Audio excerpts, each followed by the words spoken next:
आगे क्या कहा? पृथ्वी शांति।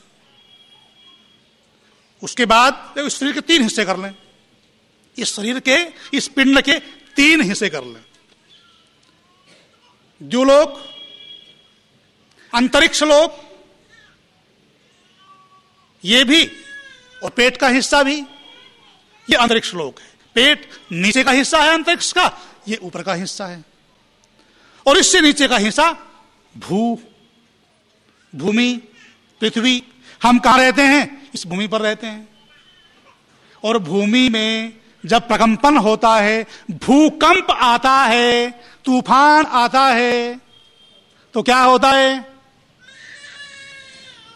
लाखों लोग बेमौत मर जाते हैं, जनधन की अत्यधिक हानि होती है।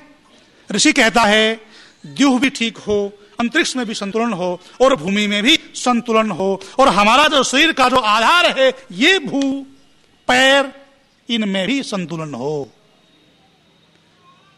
पैरों में खराबी आ गई तो हम क्या होंगे? दीन हो जाएंगे। और वैदिक ऋषि कामना क्या करता है? अदीनः श्याम शरदः शतम्। मैं 100 वर्ष तक अधीन होते हुए जीवूं, मेरा भी कोई दीन न बने और मैं भी किसी का दीन न बनूं, मेरा भी कोई गुलाम न हो और मैं भी किसी का गुलाम न बनूं, मैं भी किसी को दास न बनाऊं और मैं भी किसी का दास न बनूं। इस पृथ्वी में शांति हो, शरीर की पृथ्वी में, और इस पृथ्वी में शांति हो। जैसी शांति इस पृथ्वी में हो, वैसी ही शांति मुझे प्राप्त हो। शब्द क्या है अगला? आपः शांति।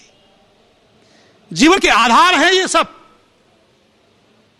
वेदों में केवल ब्रह्म ज्ञान की बातें नहीं कही गई, सारे इस लौकिक जीवन की बातें, कैसे हम जीवन में जीवन का आरंभ कर सकते हैं और कैसे अपने जीवन यात्रा को करते हुए अपने जीवन में जीवन के मुख्य लक्ष्य को प्राप्त कर सकते हैं।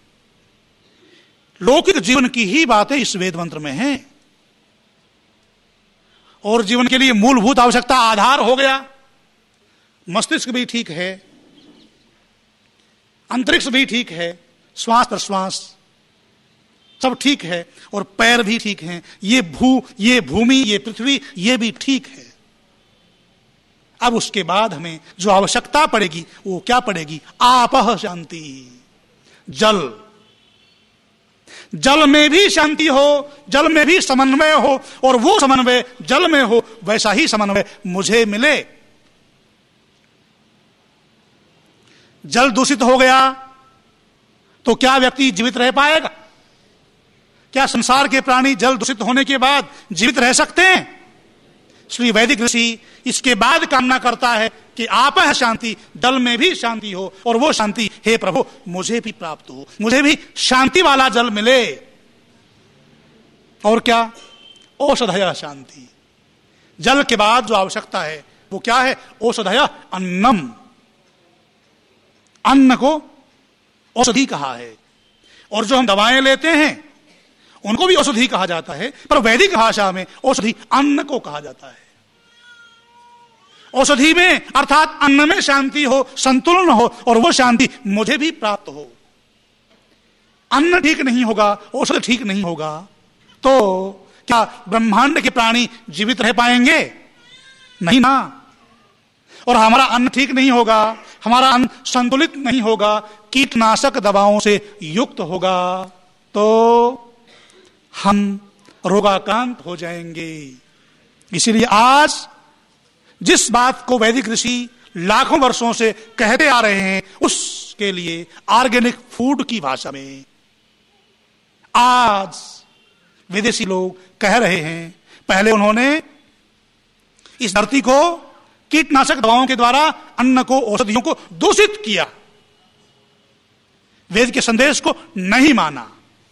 आज उस वेद के संदेश को वही पाश्चात्य लोग, जिन लोगों ने वेदों के अनर्थ का प्रयास किया था, वही कह रहे हैं ऑर्गेनिक फूड का प्रयोग करो, जैविक खाद से बने हुए भोजन का, औषधियों का प्रयोग करो। औषधयः शांति, अन्न भी संतुलन देने वाला हो। अन्न भी हमें ठीक प्राप्त हो गया। उसके बाद वैदिक ऋषि कहता है वनस्पतयः शांति। ये है औषधियां, जो वनस्पति हैं ये औषधियां हैं जो चिकित्सा में काम आती हैं। शरीर जब बीमार हो जाता है, रोगी हो जाता है, तब हमें दवाओं की आवश्यकता पड़ती है। उसे वैदिक भाषा में वनस्पति कहा गया है। वनस्पतियों में भी संतुलन हो, जिसे आज वृक्षारोपण कह करके अभियान चलाया जाता है।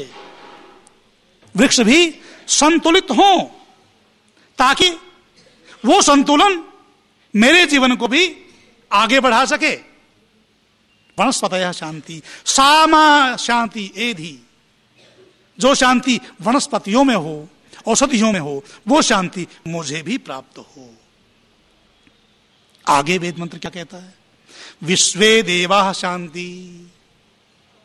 सारे संसार में, सारे संसार के सब लोगों में शांति हो, समन्वय हो, संतुलन हो, और वो शांति मुझे प्राप्त हो। सामा शांति रेधि। ओम शांति शांति शांति, 3 बार शांति कहा गया। क्यों? जितना भी असंतुलन है दुनिया में, जितने भी दुख हैं दुनिया में, वो सब वैदिक ऋषियों ने 3 श्रेणियों में बांट दिए।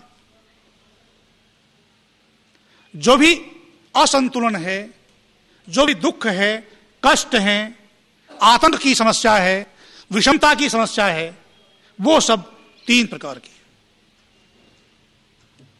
कुछ भी नाम रख लो, सारी की सारी समस्याएं, सारे दुख, कष्ट, बाधाएं, विघ्न, वो सब वैदिक ऋषियों ने 3 श्रेणियों में बांट दी। और उसके लिए सांसारिक रूप से हम जब पाठ का आरंभ करते हैं और भोजन करते हैं, तब फिर एक मंत्र का पाठ करते हैं, सह न भवतु।